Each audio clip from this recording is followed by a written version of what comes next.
Good morning. Today we're going to talk about thermochemistry, and I'm super excited. We're going to look at calculating how heat is transferred between objects. And before we get started talking about thermochemistry, we need to get two important vocabulary words kind of ironed out.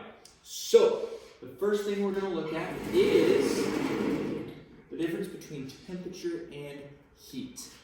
You've all looked at what the temperature is. You look at your phone and say, oh, I wonder what the temperature is going to be today.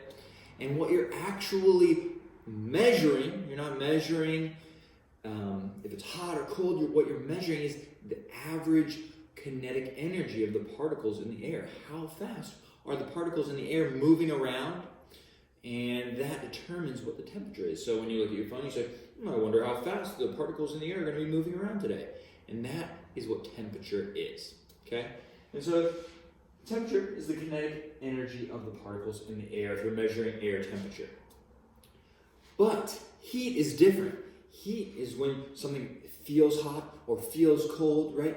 Heat is when energy is transferring from an object to another one, or from you into something else, or from something else into you. You feel hot or you feel cold because thermal energy is being transferred either from some object, maybe a really hot pan on the stove, into your hand. You go, ow, it's hot. It feels hot. There's heat being transferred into my hand. Or it feels cold. You touch some ice or something cold, and heat is being transferred out of your hand into that ice, and it feels cold. So heat is the transfer of thermal energy between objects. Okay, but we're going to take it up a notch, and we're going to be able to measure how much heat is being transferred. How do we know?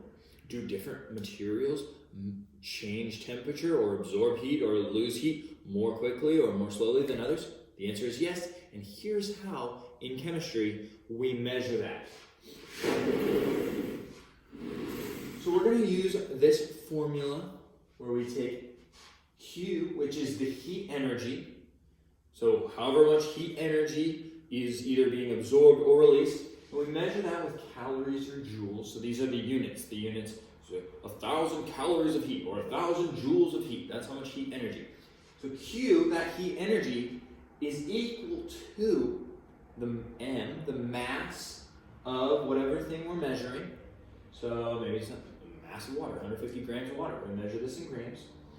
So mass times C, which is the specific heat. So this is a special term, and the specific heat is a characteristic of a material which determines how much heat does it take to change the temperature based on how much there is. So it's like a capacity to either change temperature quickly or change temperature slowly, depending on the material.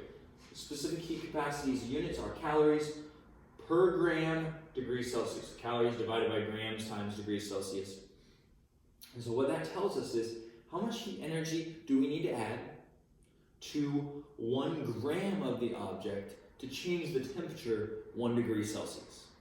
So that's how those units work together.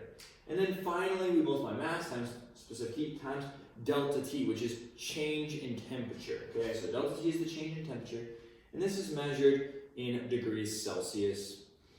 And the way that you figure that out is you would take the final temperature, and we write that T final minus the initial temperature, or T initial.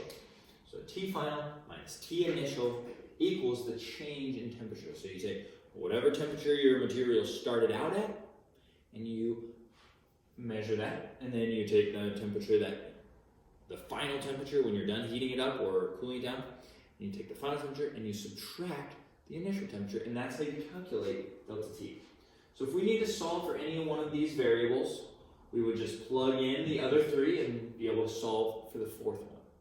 Okay, so we're going to practice that today. We've got 3 practice problems, and if you look at the assignment that I posted, you can do those to kind of practice what's going on here. Okay, so hopefully this helps you. Make sure you look at the Google site if you're confused about where the assignment is. You have what it takes. You can do it. If you need any help, just send me an email or comment or any way you want to contact me. All right. See you later.